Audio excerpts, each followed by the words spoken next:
Ayer fue la reunión del Frente de Todos, sí, del Frente de Todos, en el Partido Justicialista. Sorprendente, entraron al Partido Justicialista muchachos que nunca habían entrado, no hay ningún inconveniente, pero en algún lugar había que hacer esa reunión, así que está bien, no tenían por qué ser afiliados al Partido Justicialista, entraron todos los que integran el Frente de Todos, y como corresponde, muy pocos peronistas, porque en realidad en el Frente de Todos los que abundan son los no peronistas. Ahora, no importa, es una decisión política que ha tomado el Partido Justicialista en armar su frente, y fue el presidente del Partido Justicialista que es el presidente de la Argentina. Las declaraciones fueron declaraciones medias extrañas. El documento que salió es un documento muy menor, casi diría yo del inicio de un centro de estudiantes. Estudiantina. Después de la dictadura, que se empezaban a armar los muchachos de primero, de segundo, de tercero, los de quinto por ahí no se metían porque estaban por salir, y entonces eran documentos muy menores, casi hechos en el bar de la esquina. Es un documento absolutamente menor que no va a pasar a la posteridad como un documento relevante, nada, mal redactado, no dice nada, una tontería. Como el documento no dice nada y salió tarde, bueno, después salen las explicaciones, los análisis políticos. El primero que sale es Capitanich, que sorprendido en una conferencia de prensa ahí en la vereda, huye de la conferencia cuando le hacen 2 o 3 repreguntas. Dice, no, porque discutimos, alguien le va a ir a explicar a Cristina para que no. Y dice, ¿quién va a hacer? No, vamos a armar una comisión. ¿Y cuándo la van a armar? Si ya terminó la reunión. Bueno, y después le dice, si Cristina dice que sí, y Alberto también dice que sí, que va a haber paso, bueno, me voy, ¿no? Así fue. Como el me quiero ir de aquel ministro de Economía famoso, bueno, se fue. Ahora, simplemente para los muchachos que nos están escuchando, usted sabe que esta radio tiene un público progresista, está bien, no es el mismo público de La Nación Mane, es un público progresista. Pero se va ampliando mucho. No, se amplía cuando estamos nosotros. Cuando estamos nosotros se amplía el peronismo, pero si no, la base de los oyentes de esta radio es el progresismo, porque tiene. Entonces yo humildemente les voy a decir, miren muchachos, ayer fue el presidente, pero fue una figura muy importante también para lo que vamos a hablar, que es Olmos, que es un muchacho del peronismo de la capital, que uno lo conoce, siempre estuvo con Alberto, con otros espacios, pero ¿qué es Olmos, aparte del vicejefe de gabinete? Eso tiene importancia. Olmos es apoderado del partido nacional. ¿Cómo se ordena esto? A medida que vaya pasando el tiempo, ya termina febrero, va a marzo, va a terminar marzo, la lapicera de Alberto se hace más grande internamente. En la externa, la lapicera de Alberto cada día se achica más. Digo la lapicera porque soy prolijo, porque estamos en el horario de protección al menor, mirando la pipa. ¿Y por qué lo que establece se estampa la firma de los documentos que hay que presentar a la justicia? Exacto. Entonces, a medida que pasa el tiempo, la lapicera de Alberto se achica con la población, y por eso quiere él salir a reelegir, porque si no voy a ser un presidente Pato Rengo a 10 meses, bueno, no puede ser. Pato Criollo también puede ser. Eso ya. Pero la lapicera en el Frente de Todos, a medida que pasa el tiempo, se agranda, porque llega un momento en que hay que presentar la documentación en la justicia. Y ahí el que presenta la firma del que presenta la documentación es la del apoderado. Pero claro, hay 2 apoderados, como mínimo, siempre hay 2. Uno es Guado de Pedro, el otro es... Ahora, no tengo ninguna duda que ante la justicia electoral la firma no va a ser conjunta, es indistinta. ¿Vio cuando usted, Pimpi, que tenía la chequera con su marido, firma conjunta o indistinta? Si era conjunta era porque ese matrimonio estaba difícil. Si es indistinta, firma cualquiera de los 2. Es más práctico, claro, y hay confianza. Mire, si Guitia, no hay confianza, ¿para qué tener? Claro, yo le dije, yo la miré a Guitia porque usted no tenía chequera, andaba de acá para allá los saltos, pero Pipi seguramente tuvo chequera. Y era firme indistinta. Igual, mire la cara que pone Pimpi. Pero es firme indistinta. Che, ¿con quién firmaba? De cualquiera de los 2 que firma, no hay ningún inconveniente. Estábamos en Italia y Marta estaba con cara así, ¿no? Estábamos sacando una chequera y estaba la gerenta ahí, dice, bueno, me hablaba a mí, porque era el funcionario Moreno, de acá, de allá, dice, bueno, su firma, y la miro y digo, no, tiene que poner a Marta también. Bueno, no, pero bueno, firma conjunta. No, ponga firma indistinta, hágame caso, porque si no... Y ahí en ese momento Marta empezó a hablar y a respirar, dijo, bueno, porque ella estaba ahí sentadita. Ya veía como la gerenta venía mal encaminadita. Sí, venía un poquito iba derrapando. ¿Y le va a dar tarjeta también a ella o va? Sí. Por favor, la que está por tener tarjeta roja sos vos, le dijo la Marta. y ahí salvamos la historia. Pero esto de la firma indistinta es muy importante, porque el que presente la firma en la justicia, que en este caso es la Servini, y la Junta y la Cámara que hace la alzada de la Servini, porque en los partidos nacionales se referencian con la justicia federal, pero el tribunal número 1 de Capital, que es la Servini. Ahora, supongamos que un apoderado presenta un escrito y otro apoderado presenta. Esto es muy fácil lo que hace la justicia.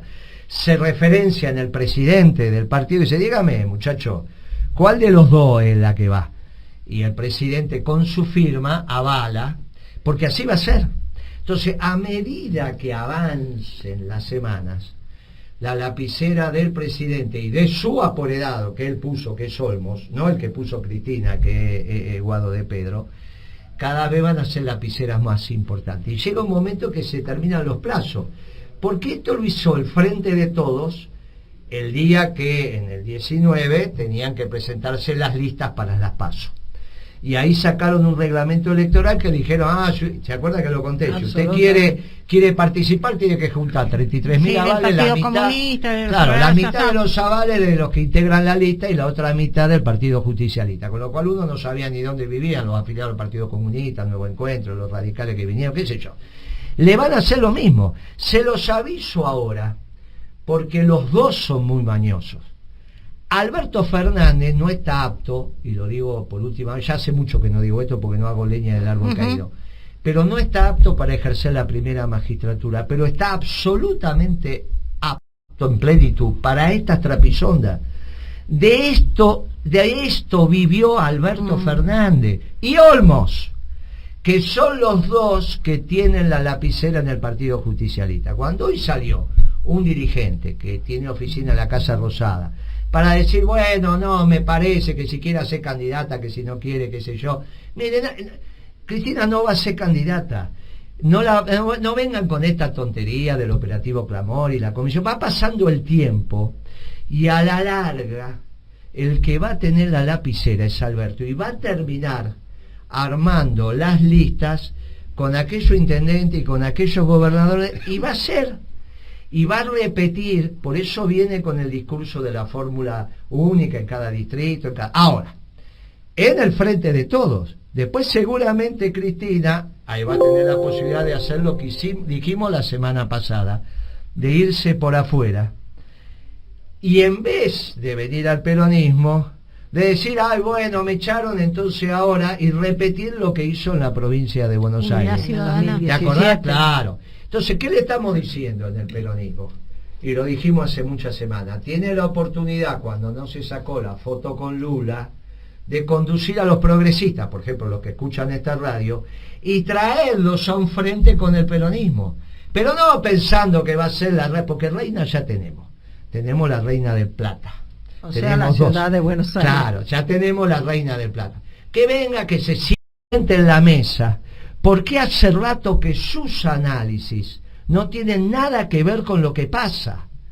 Nada que ver con lo que pasa. Ahora quieren reivindicar esa famosa declaración de Alberto cuando dijo 60 pesos por dólar está bien. ¿Se acuerda? Ya después de las PASO. Mire, todo eso se fue diciendo. Si usted viene a los programas de aquel momento, le decimos al productor que los busque, va a estar, mire que dijo ya Alberto, 60 pesos por dólar, más.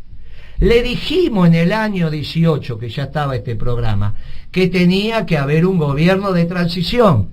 Lo volvimos a decir en el año 19 y ella le dijo a Álvarez Agís, que para ella en ese momento era el economista más importante de la Argentina y qué sé yo, que los que decíamos que tenía que haber un gobierno de transición, en el 19 le queríamos hacer no sé qué cosa Macri, toda una estupidez. Mire, esto terminó siendo el gobierno de transición, cosa que también dijimos, miren que si no hay un gobierno de transición, el que venga va a ser un gobierno de transición. ¿Y por qué? Y porque, mire, esto tiene fecha de vencimiento, es el 10 de diciembre, y también los múltiples tipos de cambio, esta estupidez de C, contado con liqui, contado MEP, el dólar soja, el dólar todo eso se termina. El presidente que venga, cualquiera sea él, va a tener que tener un solo tipo de cambio. Puede tener el dólar negro, porque siempre hay un más, menos 10 que va a haber ahí por el IVA, claro, porque la economía negra, que es un 40% de la economía argentina, la tienen que financiar las cuevas, y la economía, y el financiamiento negro. Terminemos lo otro es estupidez, es no entender cómo funciona la economía, listo. ¿Estupidez o hipocresía? Bueno, hipocresía. Entonces, lo que uno dice, mire, el dólar, el tipo de cambio, va a ser único, inexorablemente. ¿Cómo va a venir otro presidente y va a decir, no, yo tengo 10 tipos de cambio? Ninguno. Así gane el peronismo, y que gane el peronismo, va a haber un solo tipo de cambio, muchachos, termínenla, esta estupidez se termina. Porque esto no es economía. Mire, hay un artículo muy interesante que sacó el viceministro de Economía, que es el que puede hablar de economía, no va a hablar el ministro de economía, habla el viceministro. Y entonces una de las virtudes que puso de este equipo económico es la creatividad. Y es una locura. La economía no se hace con creatividad, se hace diciéndole al mercado lo que vas a hacer. Al principio sos creativo, cuando das el primer discurso. Y después lo único que haces es cumplir con el plan. Previsibilidad. Pero es lógico, eso es por una agencia de publicidad, ser creativo. Mire, si usted es un empresario, a ver, me voy a levantar a ver qué dice el ministro de Economía de Creatividad. Un día es el dólar soja, después el dólar soja 2, un día salgo y compro bono, otro día salgo y no hago no sé qué, el dólar catalán. Pero eso es una estupidez, esto es brujería. Esto no es economía, esto es lo más parecido a Alfonsín, que se tuvo que ir del gobierno por inútil en términos económicos. Ahora, esto se termina el 10 de diciembre. Ningún presidente va a asumir con 10 tipos de cambio distintos. Por lo tanto, lo que no sabemos, ya sabemos el límite superior de cuando se termina, el 10 de diciembre. No sabemos qué va a pasar el miércoles, porque ahora ya cerraron los mercados. Y hoy los mercados estuvieron muy difíciles, Hoy le subió el riesgo país mucho, le cayeron las acciones, le cayeron mucho los bonos. Vamos a esperar la semana que viene, porque lo de ayer fue una payasada. Y cuando nosotros dijimos que la economía se va a empezar a retroalimentar de la política, lo dijimos hace 15 días, esto empieza a pasar. La política con su propia dinámica, no es solo el comunicado de Cambiemos, es la payasada de ayer. Esa payasada de ayer que hace que ningún funcionario hoy esté firmando cosas sustantivas, no hay con quién hablar. Tiene que renovar un contrato de un edificio que alquila, no saben qué hacer, no saben qué precio ponerle, no saben si cuando renueven lo van a mandar, ¿entienden? Entonces dejan los funcionarios. No es el problema que no funciona en el discurso. Después de lo que vieron ayer, ¿qué van a hacer? Claro. ¿Pero qué van a hacer? Póngase que usted tenga que ser una directora nacional, una subsecretaria, un secretario. ¿Qué firma va a poner? Y si no ponen estas tonterías de que te voy a devolver el 10% de lo que compras de carne, siempre que la carnicería te cobre a través de Pronto Pago o te cobre a través del Postnet. Y entonces se tiene que registrar el carnicero y te van a devolver 2.000 pesos por mes como máximo. O sea que la compra que podés hacer como máximo de 20.000 pesos en el mes. O sea que vos imaginate unas 20.000 pesos con un promedio de 1.500 pesos, ni siquiera, usted imagínese, en 30 días se está comprando medio kilo de carne a 1.500 pesos, 700 pesos de carne por día, dividido en 2 comidas, una familia tipo, está comprando, tiene que dividir 500 kilos en 8 platos de comida. Porque si son 4, o sea que está comiendo menos de una hamburguesa, está comiendo una hamburguesa de 50 gramos. Eso sí, le devolvemos. Déjense de firmar pavadas. Le devolvemos la albóndiga. Pero, sí, la albóndiga chiquita, ¿cómo se llama esa que comen ustedes los rumanos? Esa que son las chiquititas. Mititei. Viste que ella sabe todo. ¿Cómo se llama? Mititei. Viste que sabe. Y no lo teníamos organizado. Yo le hice el gesto y la tiró. Esta Guitia domina todos los idiomas y todas las cocinas. Impresionante. Pablo, ¿cómo viste la semana económica, pero sobre todo lo que aconteció hoy en los mercados, que yo le atribuyo la repercusión que tuvo esta estudiantina de ayer, como dijo Guitia, del Frente de Todos en el edificio histórico del Partido Justicialista? ¿Cómo lo viste vos? ¿Cómo es tu sensación, Pablo? ¿Qué tal? ¿Cómo te va, Guille? Pimpi, Guitia, Beatriz, la saludo. Hola, Pablo. Mira, Guillermo, a ver, ¿sabes lo que me quedó a mí después de la reunión del Frente de Todos? Me quedó tristeza. No sé cómo expresar esto. Me pareció patética esa reunión. ¿Qué es lo que está ofreciendo el Frente de Todos? Que está pasando por una crisis muy importante. Y esa crisis viene de los desequilibrios, desajustes, macanas que ha hecho el gobierno de Alberto Fernández. Pero ¿qué expectativa se puede tener después de esa reunión? Y yo te digo, ninguna. Si los empresarios, aquellos que tienen que decidir sobre comprar, vender, emplear gente, mira, dice, a ver, este es el gobierno y este es lo que nos está ofreciendo. ¿Qué expectativa? Ninguna. Una pobreza extraordinaria frente a una situación que cada vez se vuelve más crítica, estimado Guillermo, como lo has dicho, y los mercados lo están viendo claramente. Los precios de los bonos se están derrumbando, no hay reacción. Parece que algunos se ensoñaron con esto que el ministro de Economía saca conejo de la galera, vos lo llamás muy bien, brujerías. ¿Sabes cuál es el principal efecto que tiene un mago cuando hace algunas de sus peripecias, o un brujo? El principal efecto es la sorpresa. La gente dice, oh, mira lo que hizo. Y sabes, como vos bien lo dijiste, y nosotros lo hemos dicho también en anteriores programas, eso es letal. Cuando vos estás encarando, aunque sea mínimamente, aunque sea en los dichos, una posibilidad de bajar la tasa de inflación o de recuperar la economía. Lo que requiere la economía en cualquier instante, pero aún más cuando vos estás encarando un plan, llamémoslo así, de estabilización, aunque sea esto que están diciendo, que de estabilización no tiene nada, es casualmente certidumbre. Si la gente no sabe qué es lo que va a pasar mañana, por más que tenga un mago que de vez en cuando dice algo, al contrario, se sorprende y es peor. Y sabes qué también, Guillermo, te quería decir, del lado de la oposición, no sé si no es peor el panorama de la principal oposición. Mira, hace poco nuestro bienaventurado y distinguido jefe de gobierno se le ocurrió tratar de aclarar algunas cuestiones, y te digo, realmente, yo me río, no solo no ha aclarado, sino que le ha echado toneladas de petróleo. Mira, una sola cosa. Él ha dicho que para salir de este problema de divisas hay que darle prioridad a la pampa húmeda, al litio, al petróleo. No es exactamente lo que dice Massa. Es exactamente lo que dice Massa y lo que trata de hacer Massa.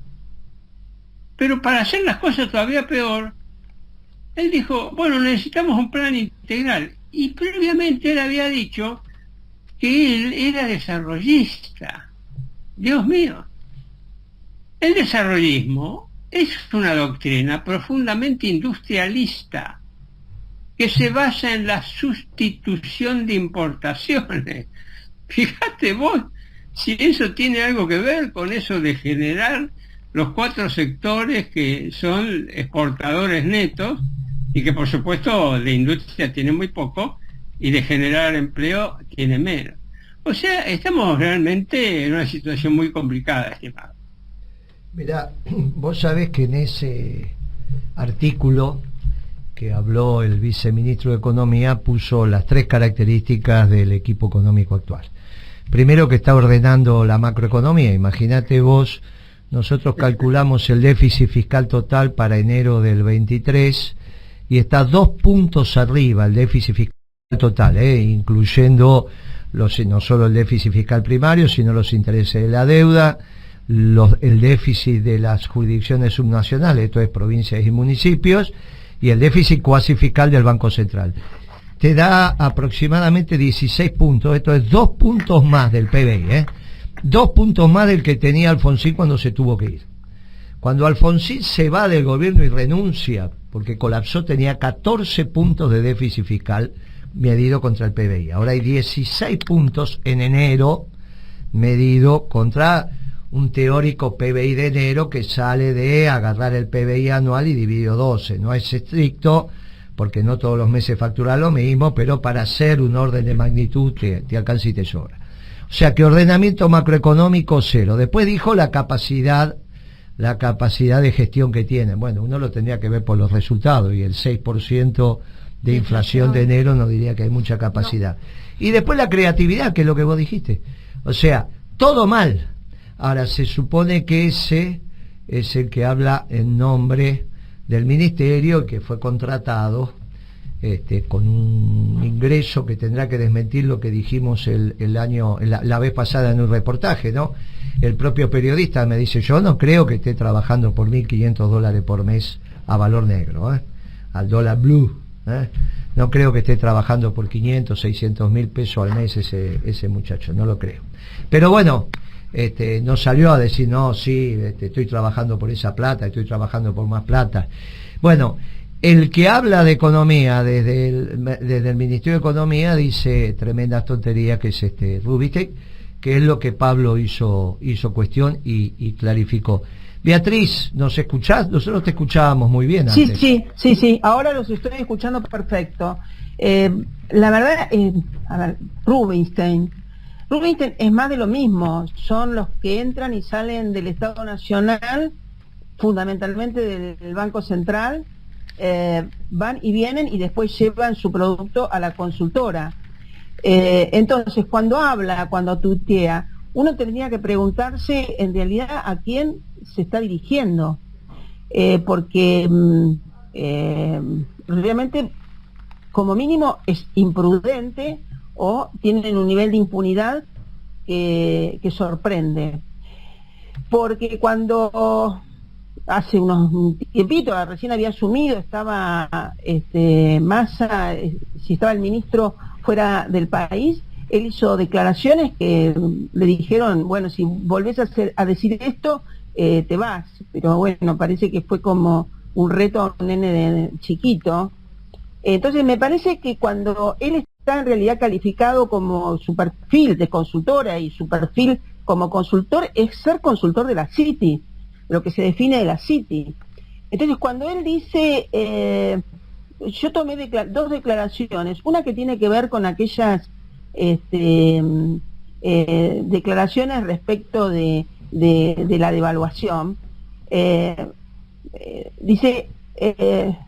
dijo en noviembre pasado, que es cuando el ministro estaba en el exterior negociando, dice: devaluar, si lo haces, tenés que hacerlo sabiendo que te va a salir bien. Si te sale mal, es un rodrigazo. Va a ser difícil cumplir el presupuesto 2023, advirtió Rubinstein el 16 de noviembre. Y sobre inflación, que esta semana, la verdad, cuando uno lee el Twitter, la verdad, yo no puedo entender exactamente qué quiere decir, pero sí me quedo con declaraciones que hizo sobre inflación. Dice, hablando de inflación, dijo: se trata de cambiarle el sujeto, en vez de que lo pague cada uno de los argentinos, que lo paguen unos sí y otros no. Cosa que no es para nada agradable, es decir, que lo paguen todos los argentinos. Pero entonces no aclaró quiénes son los que vamos a pagar, pero está quedando claro en los hechos, porque el sujeto, evidentemente en este plan y en estas declaraciones que hace, es que lo pagan los trabajadores activos y pasivos, le hace jubilados y pensionados. Y los empresarios, porque él trabaja para la City, porque los empresarios están pagándolo a través de la tasa de interés. Entonces, me parece que sus declaraciones tienen destinatario, y tienen destinatario en lo que fue su perfil formateado desde el Banco Central, cuando fue director del Banco Central, en la etapa de la Baña, y también antes ya había cumplido funciones digamos, de jefe de división, se llamaba el cargo, de programación monetaria. ¿Y eso qué lo hizo? Convertir su consultora en que parece que es el que hace el mejor REM, el relevamiento de expectativas de mercado del Banco Central de la República Argentina. Entonces, la verdad, tienen un perfil que dista muchísimo de Primero la Patria, que tenemos sin ninguna duda nosotros como bandera. Así que la verdad es indignante. Te complemento que trabajó muchos años, casi una década en la bolsa de Buenos Aires. Tiene un perfil acorde a un modelo especulativo rentista, claramente. Sin ninguna duda, con Broda, digamos, después se puso la de él, pero van y vienen, es decir, están todo el tiempo funcionando, no solamente funcionando en los organismos públicos y privados, en el mismo, sino también en los medios periodísticos, porque también desde los medios periodísticos él hace sus propias recomendaciones.